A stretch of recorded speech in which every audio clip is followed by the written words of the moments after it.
Uh, Thank you, Priya. Hi, everyone. My name is Bala. I am also an architect in Microsoft. Pretty much my day job is always working with customers on building Gen AI and transforming and doing crazy stuff.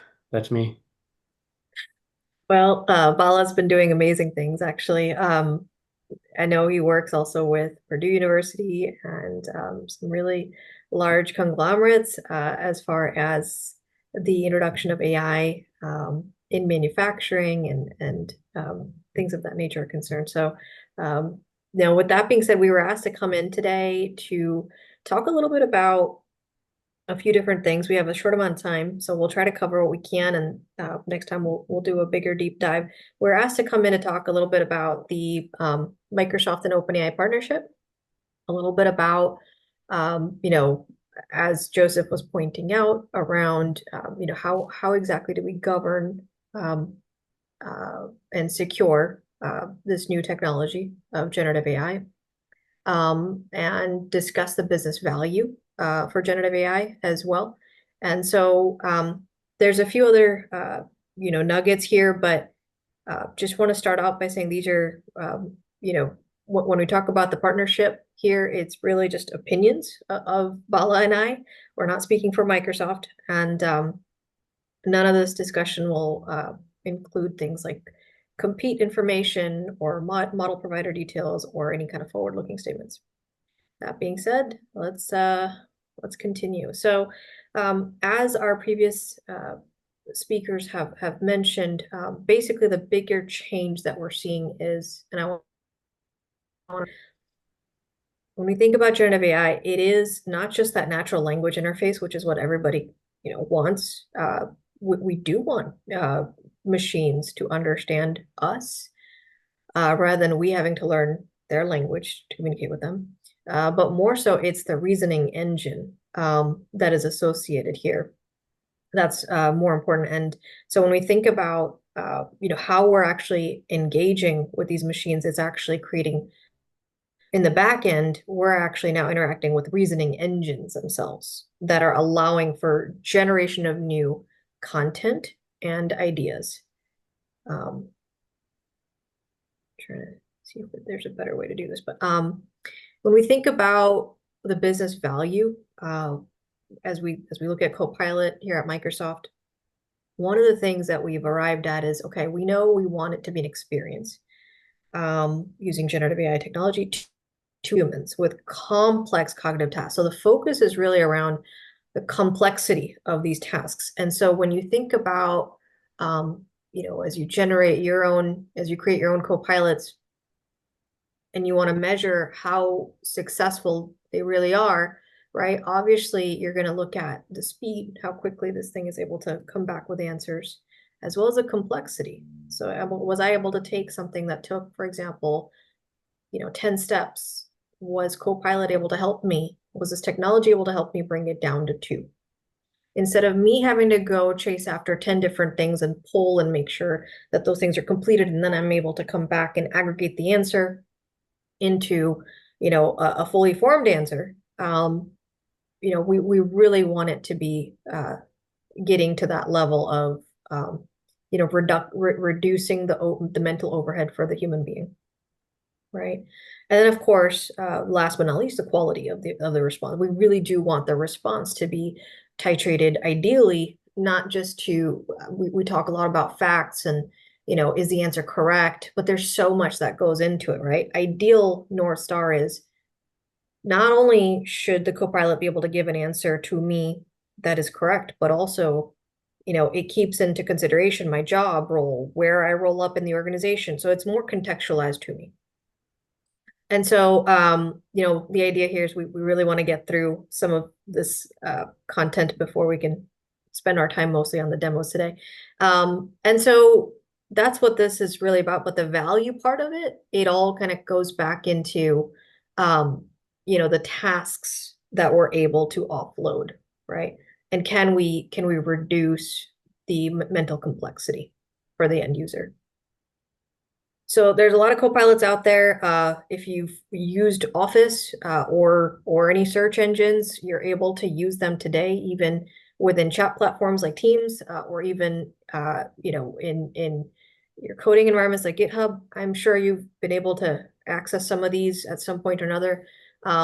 That being the case, I want to just quickly talk with you about how are these things built. Um, so let's talk a little bit. I'm trying to. It seems like this thing won't go back up. It's kind of blocking the slide, but regardless, let's talk a little bit about the Copilot stack. Now, just like any other technology, there is a tech stack that's associated with Copilot, and so we approach it as such, and we want to embed safety and security in each layer of the stack. And so we start off on the bottom with the infrastructure. When we think about data centers that a lot of the tech giants are building across the world, there's a lot of money being poured into ensuring that these data.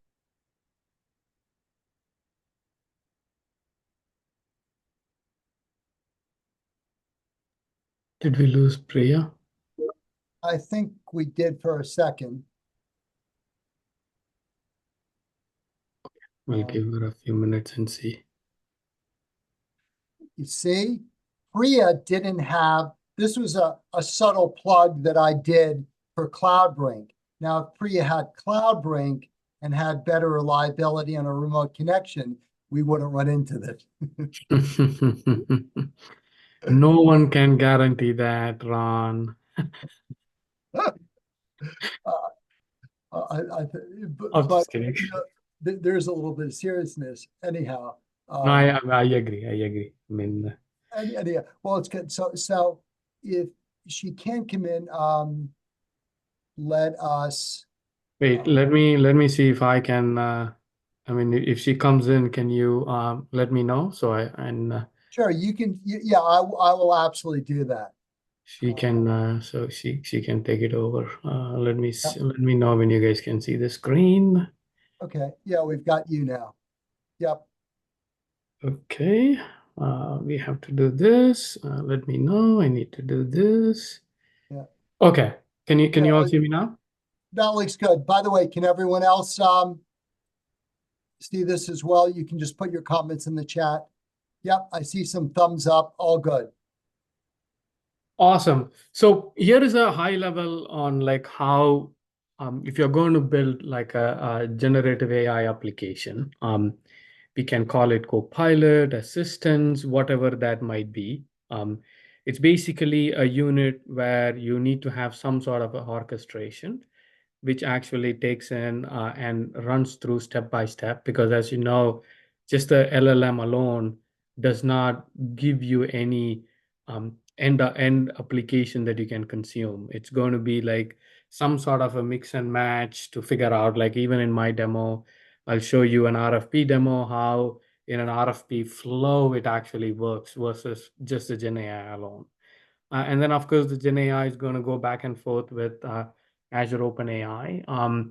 By any means, you can save the chat history, suggestion prompt so that you can go back and take a look and see and improve your prompt. Especially the conversation, if it is an end user application, it's better to store and grab those conversations and save it somewhere so that you can go and improve the prompt and build and keep redoing the prompt so that it makes better and better.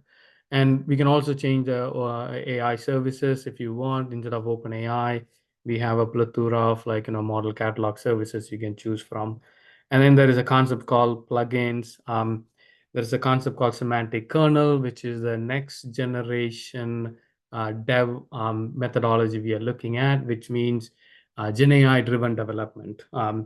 The Basically there is an orchestration layer, a planner. The planner figures out based on OpenAI, it'll ask for plan and it'll see which function to execute behind the scenes. So that is also available and that is also there. That being said, let's go to the next one. So these are some of the lessons that we have seen. If you look at it, like, I mean, the value of Copilot depends on the what tasks it's going to do, right? I mean, everything is, we can't expect the model to do everything versus just concentrate on very few set of tasks and let it do it well enough. Assume that AI will be dramatically increase in. I mean, this is what you probably are going to see as it grows, as the technology is going to get mature. You're going to hear a lot more like the O1 preview can do amazing reasoning engines versus the GPT 4.0. Don't be surprised, there could be industry specific models and more fine grained task specific model can also come. And then they're going to use, and then foundation models will be, that's the O1 reasoning. The the small task, the simple ones that we can do, those are the things that the Copilot can help us. The more complex task and thinking task, humans should be involved in it. So we are also working on designing the next user interface. So if you heard recently, we are releasing audio speech enabled um, development, Copilot development studios, so that you can bring in that natural language conversation by default. So instead of chatting, why not we talk? Feedback loop is very important one. Any design that we do, we definitely need to figure out like how the user interfaces, get some feedback and be agile to the changes. Meta prompt and prompts, these are very, very important when it comes to the when you're using LLM, especially the large language model and the large vision models. That's why it's better to store the conversations history and see whether the model is doing the right thing or not. Copilots can give you example of what to do. It's very good in terms of writing documentation, figuring out strategies. By any means, use them and make humans be more productive versus of automating it. If you want more very fine grain industry knowledge or a specific content knowledge for the model itself, then look at a fine tuning a model. Fine tuning is not an easy task by any means. I'm not going to say it's going to be in thousands of dollars. It might cost you a lot more, but that is also an option available. All these are going to be test, learn, and repeat and rapid. We have to do this in cycles until the technology becomes um, advanced and also becomes stable. At this point, we also have to keep on iterating. I don't know, Ron, is Priya back here or not yet? I do not see her just yet, so. Okay. Um, that being said, let's talk about our OpenAI partnership. As you know, we are still keeping our partnership. We are not going away. And you can ask like, okay, why did we bring in Mustafa and his team from Inflection? We are actually working as a siblings because what OpenAI does, they are amazing what they can do. They do a lot of research. They are going after AGI. I don't think we can achieve it that easily. We can achieve a part of AGI. As we all know, we don't even know the full operations of a human brain on a person, but the goal is like to go towards AGI. And we are building the tools and the technologies that actually will help people to build Gen AI applications or for the business folks to consume it and make it very productive. Um, so that, for example, like I use Copilot in my everyday. Even for writing code, I use GitHub Copilot, or I'll go to ChatGPT and ask for a specification of code, and it'll give me the code. I just have to run it. And these days, I mean, I see very less troubleshooting other than for newer current technologies. Pretty much regular ones, it gives precise coding. So you can see how well that is coming along. So that's why this partnership is amazing. We still keeping our investments, and there might be future investments coming uh, across as well. Now, keep in mind the latest GPT 4.0 has a 4.0 real time just got released, and also we have which has got the audio capability. We have GPT 4.0 which has got vision and little bit video, and then text together. So the image and the text models are now merging together. As we move on in future, who knows, the audio will also merge it. The codex models are still there, which is what we use in GitHub, And plus, these models are getting more and more powerful in terms of code and writing documentation and suggestions and things like that. DALI, we have the 3.0 version. If you have to take a look at it. Of course, we are adding watermarks into this AI so that we know that it's AI generated content. If you're using DALI and stuff like that, even in your application, please let the end user know that it was generated in AI. It is a very good best practice for responsible AI. I don't know. I don't think Priya had a lot to cover in the responsible AI side, but we do have a framework and we do have tools. If you want to do hate, hallucination, sexual content, jailbreaks, and things like that, you can test it and you can log it in our Azure AI Studio, so you can go back and visualize the scores and see like how it is performing. Um, so far, you have seen that. Now, for the demo part, she wanted to show Copilot demo. Unfortunately, she didn't join, but I'm going to show you some because I also only have like 5 minutes and then I have to leave Ron. So I'm going to show you a very quick demo. Assume that we have there is a construction company or a manufacturing company or any big company who's doing RFPs.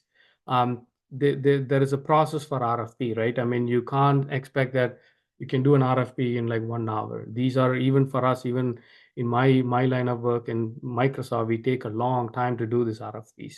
So assume we built a construction co-pilot. This is our pet project as a hackathon project we did. And the idea was to bring in an entire workflow. So say, assume I'm an RFP construction engineer and I wanted to build an RFP for a railway express project. By any means, these content and are all open source content, so I'm not using any proprietary in here. And so I can come and upload my RFP or RFQ that came in. Now, these are big documents. It's not easy for me to, I mean, I can read it. It'll take days and hours. Rather, I can actually go and say like, okay, now here is my RFQ and RFP. Can you summarize it? I can ask different type of questions. I can say like, hey, tell me the important things that I need to worry about. Tell me tell me what is the areas that I need to scope on, or can you give me details on the evaluation process. Like, you can go deep and ask multiple different questions to understand the RFQ. So this is basically trying to understand what the RFQ and RFP is going to be. Now, once you know that, the next alternate is like, okay, now I know the RFP. So this is actually created by the Gen AI. It tells like I need to answer all these questions in the RFP at a minimum. It also shows you an AutoCAD drawing. My goal is to like show like, okay, if there is an existing drawing that I can pull and show, I wanted to show.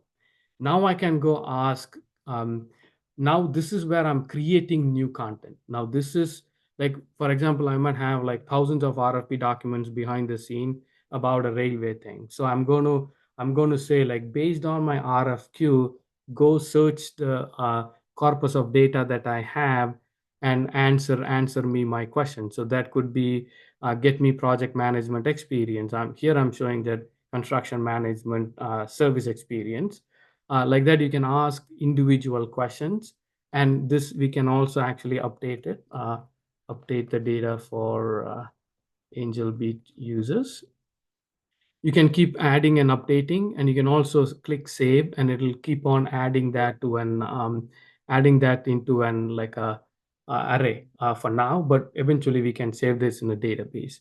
Now, once you do that, I'll come back to it later, but before we go to create the first draft, we also created an area where you can see an existing drawing, and it'll also can explain the RFP of like, explain this drawing, what this drawing is consistent in a plain English. So the model is looking at this and it's saying like, hey, here is what is available in the RFP drawing. So this is very good when you're creating a new drawing for this RFP. You can dump it in and ask questions. Then I also created one. Once you upload the new drawing, it actually compares against the RFP and it tells you what is missing. This is a cool feature that we are trying to do in case if we forget something, because some of these RFPs are thousands of pages, at least it allows us to understand and go back and create. Now, once you have this workbench ready, assume that you have the content here. This is the content that the final, we'll use it for final draft. You can edit it however you want. We can come here and we can say create a Word document. It will go actually create a Word document, and then you can actually download it. And if you open the document and see, this is what we created by, and you can also see it says updated for Angelbeat users. As you see, like this gives you, this doesn't replace anybody, but it rather gives you the workflow of like, okay, how a human can be with the AI, be involved and create the project. So this is exactly what we wanted to show you. We are running out of time, unfortunately. So maybe in the next call, Priya can show you other co-pilots demo as well. And hopefully this was helpful for all.